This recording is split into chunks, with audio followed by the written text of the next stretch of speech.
Lakross ir Kanādas nacionālais sporta veids, ko aizsāk spēlēt Amerikas indiāņi. Lakross Latvijā ir kopš 2003. gada, tā kā federācija šogad svin 10 gadu jubileju. Ar Lakross es sāku nodarboties uzzinot no savas kursbiedrenes, kura bija atnākusi uz vienu no komandām jaun izveidotajām. Un tā arī es no basketbola pārgāju uz Lakrossu. Tas bija 11. gada rudens, nu jau ir pusotrs gads. Pirmkārt, manuprāt, tās ir iespējas. Lielie sporta veidi ir jau sevi tā kā izsmēluši, un ja tu sāc ne no agras bērnības, tev vairs nav tās iespējas izaugt. Un tad šeit ir tā iespēja, ka tu vari izaugt, un tev ir iespējas aizbraukt uz Eiropas čempionātu, tev ir iespēja aizbraukt uz pasaules čempionātu. Un Lakross ir ātrs, tev ir jāskrien, jādomā, taktikas, mešana, ķeršana, tas attīsta ļoti daudz ko. Vairāk par Lakross izlasi, tā tika komplektēta 11. gada beigās, un jau 2012. gada jūnijā mēs piedalījāmies savā pirmajā Eiropas čempionātā Amsterdamā, un uz kuru mēs gribējām braukt skaistas, un mums bija nepieciešama naudiņa jaunām formām. Par labo darbu projektu es uzzināju jau iepriekš balsojot par kādu no projektiem, tad es tā ievācu informāciju, kas ir nepieciešama, cik liela ir konkurence un kādas ir iespējas vispār uzrakstīt. Un tā es pamēģināju, un aprīļa pēdējā dienā, pēdējā stundā iesniedzu projektu. Finansējums mums bija nepieciešams, lai atbalstītu izlasi ceļā uz Eiropas čempionātu, un tās mērķis bija savākt naudu formas tērpiem. Vērojot jau iepriekšējos video, kā visi arī mēs saskārāmies ar grūtībām vācot balsis, bet tas bija tāds kā saliedēšanās pasākums, jo čempionāts notika jūnijā, un balsu vākšana bija maijā, un mums notika nometnes un pasākumi, līdz ar to mēs kopīgiem spēkiem gājām gan Saldas ielās, gan Rīgas ielās, gan Liepājas ielās, gan Jelgavas ielās, un kopīgiem spēkiem vācām balsis.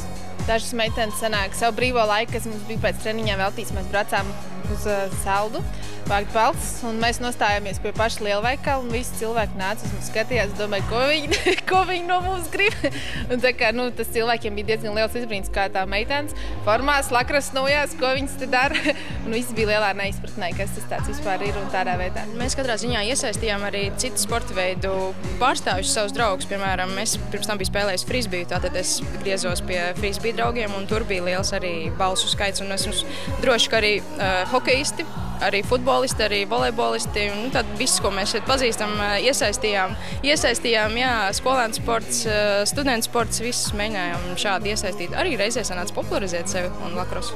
Emocijas tajā mirklī, kad uzzinājām, jā, mēs esam tikuši. Mūsu pozīcija kaut gan visu dienu bija ļoti stabila, mēs bijām 3. vietā un 5 projekti tika atbalstīti. Bet 12. visi lika galerijās, jā, paldies, ka jūs balsojāt, nāca īziņas, urā, apsveicu. Bija tāds pacelāts sajūta. Eiropas čempionāts mums bija lieliska pirmā pieredze un sevis parādīšana ārpus Latvijas daudzām meitenēm no izlases. Tas bija tāds, jā, liels pieredzes gūšanas pasākums, un mēs braucām, protams, ar dažādām cerībām, katrai meitenei bija savas cerības, bet tomēr komandai bija mērķis cīnīties par katriem vārtiem un arī, protams, arī par kādām uzvarām, bet tik tālu mēs netikām, bet mēs tikām līdz vārtiem un līdz lieliskai aizsardzībai, lieliskai sadarbībai laukumā, lieliskām emocijām. Mēs savus meitenes, kuras guva vārtus, beigās metām gaisā, burtiski, un šādi, jā, ieguvām lielisku pieredzi. Facebookā pēc tam ieejot, viens no fotogrāfiem bija pielicis tādu komentāru, ka Latvijas izlase ar savu cīņu sparu, ar to, kā viņas katru uzvaru, kas mums bija iemestie vārti, svinēja tā, it kā tā būtu uzvara pasaules čempionātā. Ar to, ka mūsu formas bija ļoti skaistas un ar to, kad atšķīrās uz citu fonu. Mēs bijām tādi kā ļoti mīlēta izlase, jo, lai arī mēs bijām pastarīši, mums neizdevās uzvarēt nevienu spēli, tomēr mēs bijām tādas ar savu cīņas sparu un ar savu možumu. Parādījām lielisku piemēru lielajām valstīm, kuras spēlē Lakrossu jau 100 gadus.